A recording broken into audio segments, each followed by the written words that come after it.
My sister, who I'm closest with in age, me and her did not get along at all as kids. We're great friends now, but as kids we fought so much, classic sibling rivalry. And in her defence, I was very sensitive. I was a very sensitive child. But in my defence, she was a massive bitch. And if you want to hear her side, I guess she can do a comedy special. But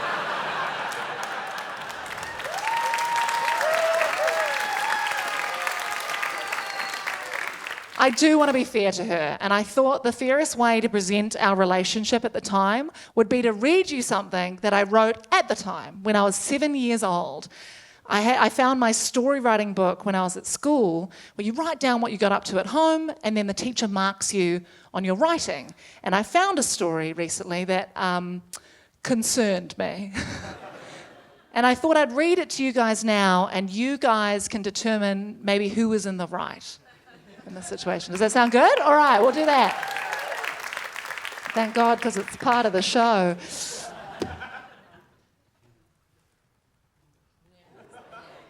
I know, so cute. You don't see this like pretty little contact paper anymore, you know? All the kids are shopping at those kitschy stationery shops, you know? Typo, yeah, office works for basic bitches. We get those notepads that say stuff like, eat, sleep, repeat. You're like, that sounds like depression. So there's heaps of stories in here of when I was a kid. Actually, it's not attached anymore. It's like that old.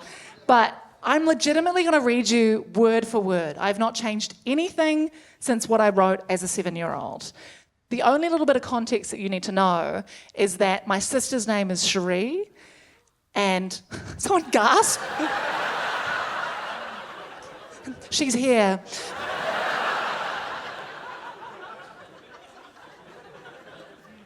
My sister's name is Cherie, and my mum at this time had a sore throat. So I go, Okay. You ready? Okay, thank you. On Tuesday after school, my mum felt sick in the neck.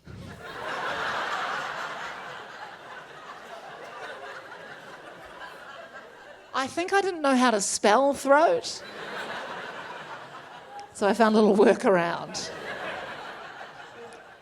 My dad said for her to go to the doctor, but Mum said she was too sick in the neck to go anywhere. Then Dad said, if it's that bad, you'll have to go to the doctor. But she couldn't get out of bed, so Dad helped her out of bed, and Mum and Dad went to the doctor. A lot of admin at the top. I hadn't quite nailed word economy, but I feel like it just sets the scene. It's important. Dad drove the car because Mum was sick in the neck.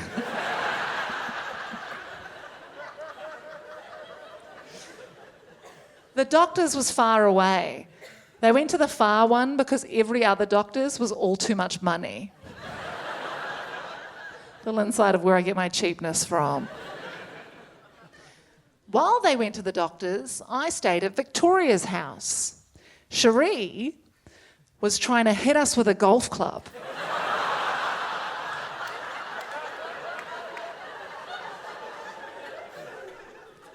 So we hid in the bathroom and we locked the door. When we went out, she tricked us because she said, I'm going home now. And when we opened the door, she was there.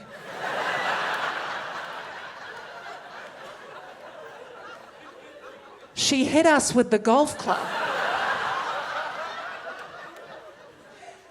Victoria was acting like a cowgirl because she was going yippee-i-oh after she hit us with the golf club. So she was into it. We quickly closed the door and locked the door, but when I went out, I saw her straight away. But then she hit me in the face. Then I started to cry because she hit me in the face. And it really hurt. But it only hurt in the face. It's like classic younger sibling optimism, just happy to make it out there alive. Then Victoria's mum got angry at me because I was crying, and I always cry. I was a sensitive little child, okay? The story kind of goes on, and I talk about having a relatively normal day after that, going to the beach and just having a great day. But at the end of this long story, the weird thing is that my teacher has just given me like a Mickey Mouse sticker and written a fantastic recount.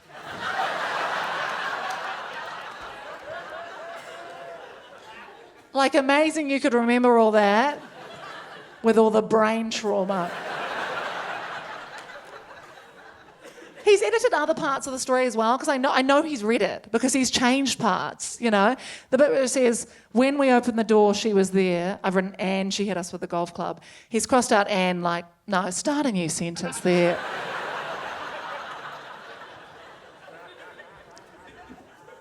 So I don't know who's in the right. I read that story at her wedding.